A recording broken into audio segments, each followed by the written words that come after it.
Whenever you're ready. All right, what we're going to do is we're going to go around the tractor. We'll circle around. I'm going to point out a few things. Stop me at any point if you have any questions. If there's stuff you're not sure of, I can always answer it or find the answers for you. Okay.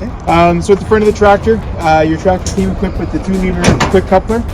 What this does is it allows you to take the bucket off. So if you had a set of pallet forks or a front blade or another attachment, you just lift these 2 levers up, angle away from the blade, the bucket will stay there.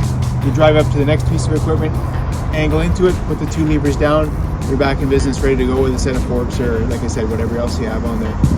Okay. So this tractor has come equipped with a third function, so you can put a grapple on the front of it.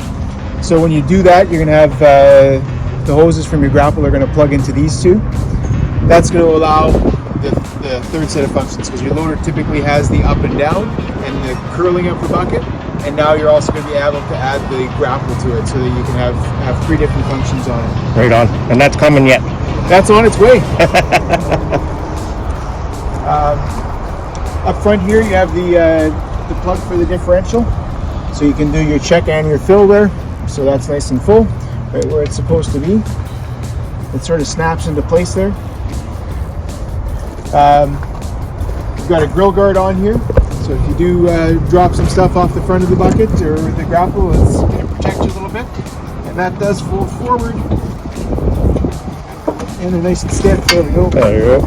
Nice and tight, not going to go anywhere. That's right. And your hood release is hidden there. So you just put that up. And you've got your prop there. Nice thing with Kubotas is everything is really nice and accessible. Your battery is nice up front, so if you have to boost somebody else, you can do that. You can easily see your antifreeze level where it's supposed to be. It's the only thing green in here. Yeah. As well, they put a couple of the guards on here. So this one actually just unhooks, and you can clean this if you are working in a grassy situation. It keeps it from plugging up your rod. You can just easily clean those out. Right on. Everything else is accessible. You've got your air filter here. These side panels pop off pretty easy. So if you do have to do maintenance, they just lift up and out of your way. Oh, okay. Kubota leaves these gray, but we actually paint the oil dipstick orange because they're kind of hard to find. Hard to find otherwise. So your oil dipstick is back there. Oh, good job.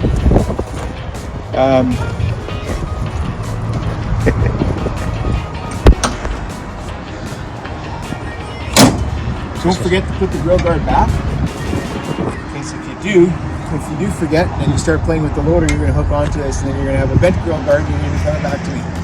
Now it's on video that We didn't hear that. Loader, the way the loaders come off is actually pretty simple. You raise the loader in the air. There's 2 stands, one on each side, that drop down. Okay. And then you can you pin them in the down position. You put the loader back on the ground and use the hydraulics just to find the sweet spot for these pins. Okay, yeah. These pins will just slide right out. And once you do that, the second part of the pin is just in a cradle here. So you use the hydraulics to lift the loader out. Then you can back away from the loader, right. Shut the tractor off, and you've got your hydraulic lines. There's 4 color-coded lines there. Take it off. Excellent. Definitely different than the quick attach one. Yeah. It's nice and simple, and to put them back on, just the opposite. Drive into the loader, attach your 4 lines, use the hydraulics to set that in. Right on. Good. So inside of your tractor, you want to jump in on the other side there? Or? Sure.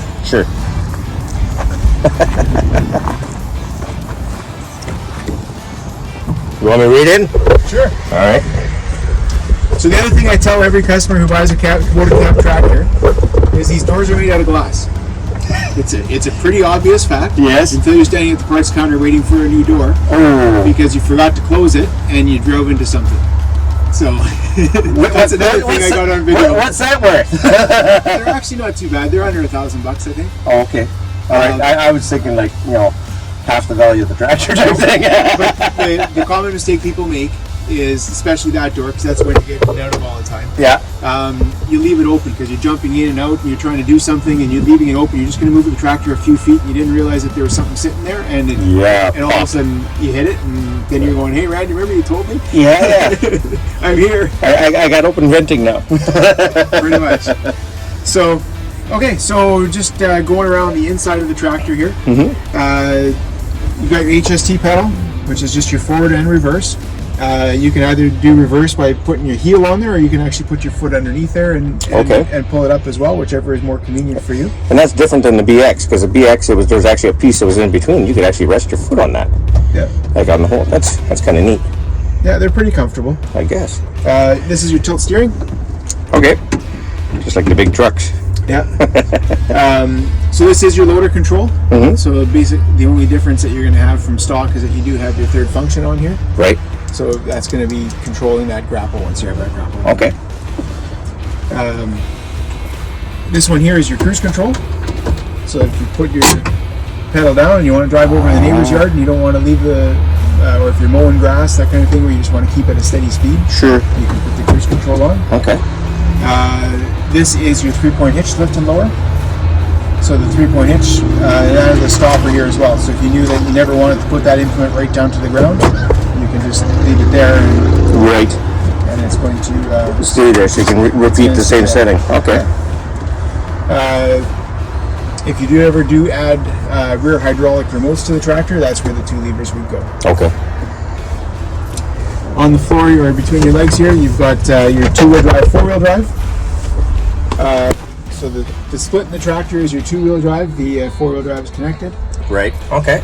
This here controls the hydraulic flow to your 3-point hitch. Okay, so how quickly it descends? So the tighter you have that valve, the slower it's going to come down. So depending on the implement that you're using, some of them you want to slam right down, some of them you want to come down gently. Sure. That's what that does. There's a adjustment here for the seat, so depending on the weight of the operator, you can adjust that, and this will do your forward and backwards for the height of the person. Oh, wow. Okay.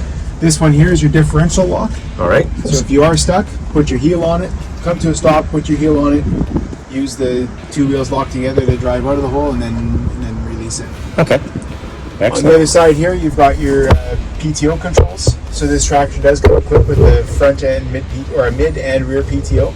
So the mid PTO runs anything like a mower jack, a front lower sweeper. The rear PTO would be anything you're towing behind the tractor, or a post auger, mower, that kind of thing. Finishing mower. So, So you can choose to either go mid PTO, rear PTO, or both. People always ask, what's the both? I mean, sometimes maybe you had a mid-mount mower and a powered bagger. Sure. So you could run both of them. Right. This is your engagement on your PTO. Okay. So once you're at a place where you can go, that's what engages it. This is probably the most common cause of the most common phone calls we get. Tractor won't start. Tractor won't start, especially in the fall time when you're putting a jacket on. Oh, sure. You turn the tractor off, you get out, your jacket hooks it just enough to hit the safety switch. It's not engaged, but it's just enough that it hits that safety switch. Now you get back in the tractor and it won't start. Right. Make sure that's back all the way. Okay. Now, is it, like on the BX, it's an electronic switch. Is this a mechanical switch, or is it still electronic control? That's a good question. So it's a heavy enough thing. Like I think it is a mechanical engage. A low, medium, high, neutral. Same as you get medium now. Yeah. Obviously, diesel engines like to be worked hard, so you're better off to run it in the lower or medium range as opposed to high range and just putting it along. Okay. Get them warm. Yep.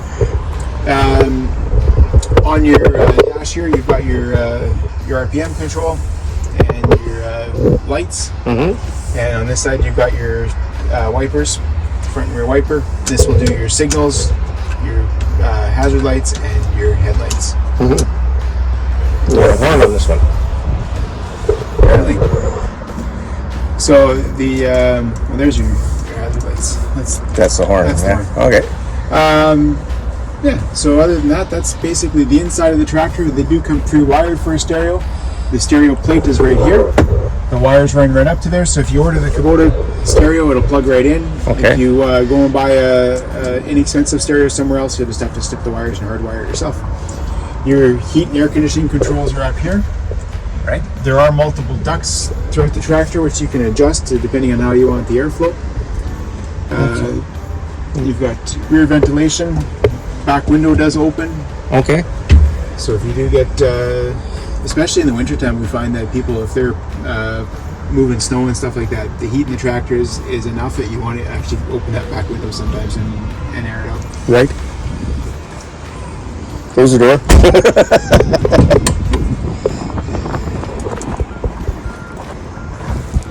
So back here is very similar to your last tractor. But you've got your hydraulic oil fill there, the check there. Right. Your PTO shaft has a cover on it, but that's where you would hook up any PTO implements. And your 3-point hitch. The one difference that'll be on this compared to your BX is that they've got these brackets will just give you a little bit of adjustment. Right. When you're attaching attachments instead of having to manhandle the attachment, right? Yeah. Well, that's nice. Slow moving vehicle sign, obviously. And what do we got on this side that I haven't? We've installed a block heater on this one for you. The cord is right here. Okay.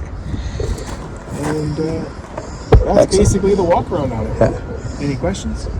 Well, I think, no, you did an excellent job showing me around. This is awesome. The one thing I did get on this one was the bigger size tires. Yep. So how much bigger are these tires? Do you know, roughly? Like minimal. Minimal? Okay. But, right on. Excellent. And your R14s. Yeah, the R14s are a nice tire. We've had a lot of people compliment them after they've had them. Good, good. And to load them, that'll be something I might do at the Cal Tire or something at home or something. Yeah, you can load them depending on what you want to load them with. Some people are putting beet juice in them or washer fluid or calcium. Calcium is the easiest to do, but it's a little bit corrosive, so once you've got it in there, it starts chewing away at your rims. Uh-huh. Okay, yeah, makes sense. You're putting salt in your steel rim. Yeah. All right. So that's the once over. Excellent. Any questions? Thank you, sir. No problem. All right. I'd like to say thanks to Randy and to Morgan for setting me up with this LX. It's a beautiful little tractor. Well, not so little anymore, but definitely nice. Thanks again. Their information is down below. Honk again! Thanks for coming, folks. Glad that you can make it by. Stay safe. Don't forget to like, subscribe, and leave a comment. Take care for now. Cheers.